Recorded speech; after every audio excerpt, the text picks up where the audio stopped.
يا شديد القوى ويا شديد المحال، يا عزيز يا عزيز يا عزيز، ذلت بعظمتك جميع خلقك فاكفني شر خلقك يا محسن يا مجمل يا منعم يا مفضل يا لا إله إلا أنت سبحانك إني كنت من الظالمين.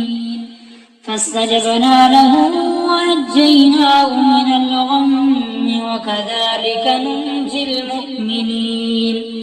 وصلى الله على محمد وعلى آله الطيبين الطاهرين.